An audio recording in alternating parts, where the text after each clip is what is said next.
This gospel this morning is different than the last few we've had. The last few have been rather shaggy dog stories with lots of hyperbole in them. This one, Jesus cuts right to the heart of the matter with those who trust in themselves and that they're righteous and regard others with contempt. And that's the key verse in here.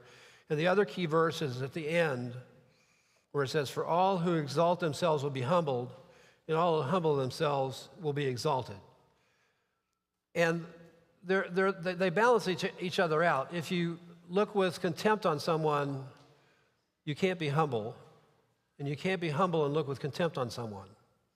It's just that simple.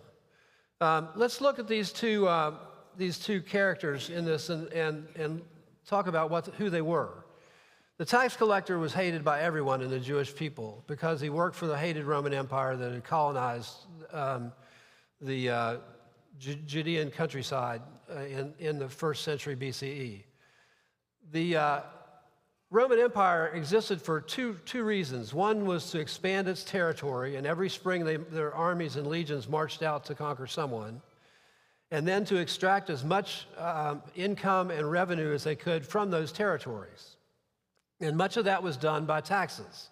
There were land taxes, there were head taxes, there were sales taxes, and so on. And for the land and the head taxes, there were tax collectors. And they practiced what's called tax farming. And they would appoint a prominent man to be the tax farmer. And he was the one who was responsible for getting all the taxes to Rome. And then he would appoint people who would be tax collectors, such as our tax collector, who would collect the taxes for him and then give the taxes due to Rome to the tax farmer. How'd they make their living? They made their living by adding to what they taxed the people. It was rife with corruption. Say a land tax was 50 denarii, which was a day's wage. A denarius was a day's wage. The tax farmer would add another 25 denarii for his own well-being, and then the tax collector would add another 10 or 15 denarii for his livelihood. So by then you have a tax of 80 to 85 denarii for land, and it was squeezing the people unmercifully, and they were hated because of it. And that's the man who goes away vindicated because he repents. The Pharisees were, in spite of the bad press they get in the New Testament, in many ways in the New Testament period were the good guys. They were the religious people. They were the people that people trusted to teach them about the Torah, the law. And they formed about 200 years before the coming of Jesus, and they were a renewal movement, and they tried to get the people to return to following the Torah. And they built the traditions of the elders around it, what the later rabbis called the heads around the Torah. So if you kept these external laws, you would be sure to keep the laws in the middle. But they had one flaw, and it's the flaw of religious people. They tended to be self-righteous. And religious people often struggle with that sin. And that's the man who doesn't go away justified. So what? What's this say to us today? I'd like to suggest it says two things in two very important areas. One, our marriages and our romantic relationships. Excuse me. And the other is in our body politic that is rife with contempt.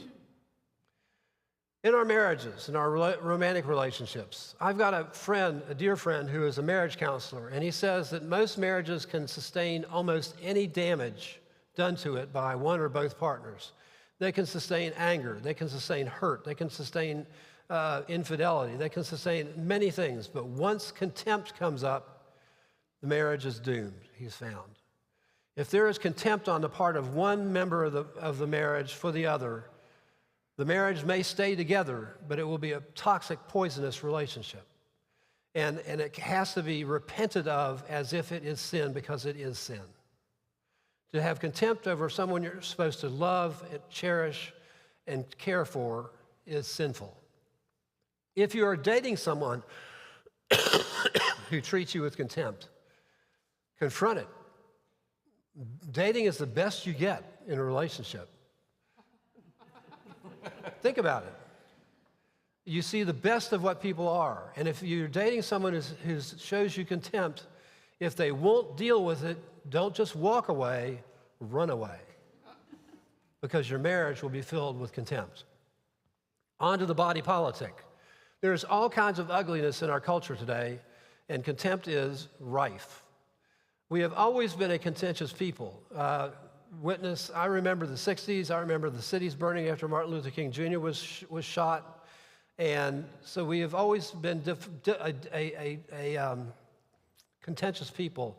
I listened to an interview with Ken Burns on NPR recently, where he has done a documentary on the Revolutionary War. And he says we were as contentious then as we are now. And he points out that when the Patriots were in charge of an area, the Patriots would burn down their Royalist friends' homes. And when the Royalists were in charge, the Royalists would burn down their Patriots' homes. It was an ugly affair. It was brother and sister and father and mother against each other, much as we find today. What's my point? My point is debate, argue, do whatever you need to do politically, but you cannot show contempt for your interlocutor or the other. It is sinful, full stop.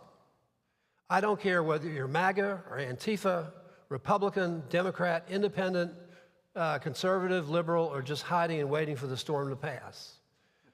We cannot show contempt if we are Christians for other human beings, made in the image of God, for whom Jesus died to redeem. They are beloved of God, whether we find them beloved or not. We can think they're wrong, we can argue with them, but we cannot show contempt if we are to follow Jesus.